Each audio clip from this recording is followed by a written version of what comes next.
The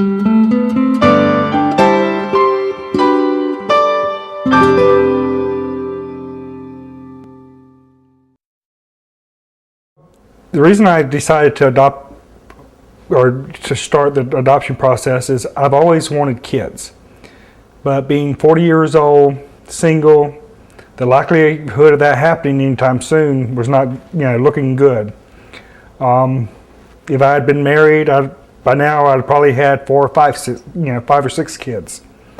So when I hit 40, I said, this is where I might as well go ahead and bite the bullet and do it and start, or I'm just going to be too old to do it. You always wanted a family, but you never seemed to get one. I mean, there's always little kids. Well, when you start growing up and then you get older and older and older, then your hope starts to fade a little bit. The lady that was the teacher of the class was like, "Oh, you're natural for teenagers."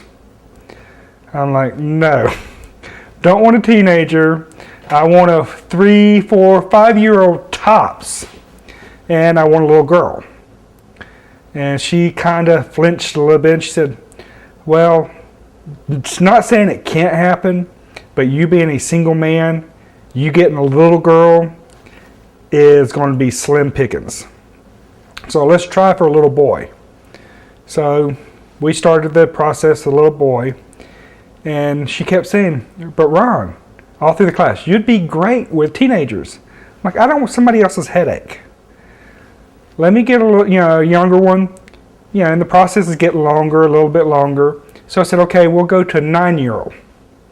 She said, okay. So they just kept looking.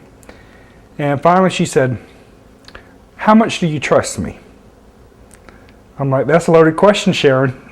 What's your point? She goes, "We have a kid here in the children's home who just turned 15.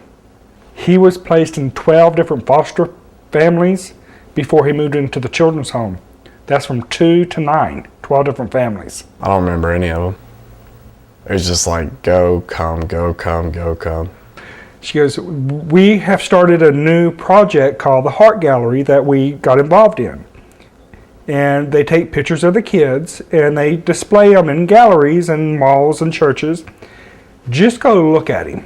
That's all I'm asking you to do. Just look at his picture and see, what you think." So my sister-in-law went with me, and we were going through, and it was very nice. They had all the kids' portraits freshly done.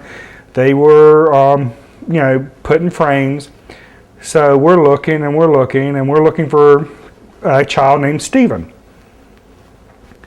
Towards the back of the gallery, we turned the corner and there was this picture. And as soon as I saw it, me and my sister-in-law both looked at each other and said, "That's the kid." He had that twinkle in his eye, like, I can take on the world. He had that glimmer, I'm not going to let anything get me down. So we looked a little longer and we kept going back to his picture. And so I said, okay, I'll call her and let her know. So this was a Sunday. So I called her on my way home. And I said, "Sharon, this is the kid I want. Let's make it happen." And she said, "Are you sure?" I said, "Yeah, he's mine. He's a Hancock. Look at it. Just looking at him, he's a Hancock." So she said, "Okay, think about it, at least another day and call me." So Monday morning at 8:30, I call her. I said, "Sharon, this is my kid." So she said, "Okay, we'll do the process. We'll do the matching, and we'll give you his information and see if this is really what you want to do." So we went to the match process. Everybody's a great match. And they said, they told me his history. He had been in the children's home since he was, for 9 years. He had been in foster care since he was 2. And, he had some rough points about him too, as well as good.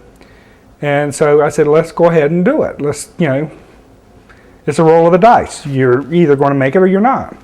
So if they presented it to him and they said, "Listen, we got somebody interested in you. We're doing a picnic for prospective families to meet the children. We'll send both of you." And come to find out, when I went there that Saturday to do the picnic, they told me that Stephen didn't want to come.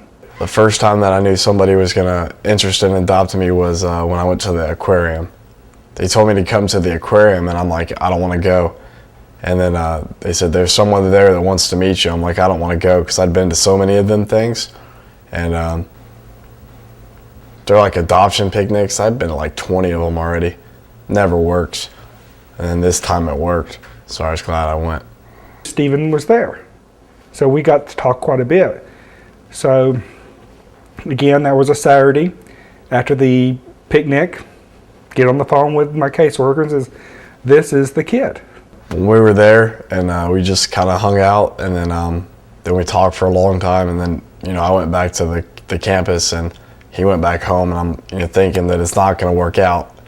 And then a couple weeks later they said it was happening. So she matched, she gave him my information. At first he was kind of hesitant because he wanted a traditional mother-father. Then he thought, well, they talked to him and they told him, Stephen, this is a good match, this is a good guy. So he said, okay, I'll meet him. We'll go forward. So I learned all of his background. He was a rough kid. He was having trouble in school. He was heavily medicated. He was diagnosed bipolar. And every time they would tell me something about him, I'd just nod my head. And Sharon said, this doesn't scare you? I said, every bit of it scares me, but it's the roll of the dice. If he was my birth child, if he had these problems, would I throw him out? No. All we can do is try. And so we started doing our meetings. They do a formal presentation where you meeting, they tell, you tell everything. He said, sure, I want to go with it. We started doing some visits at the children's home. We started doing some visits away from the children's home. And then by summer, he moved in with me.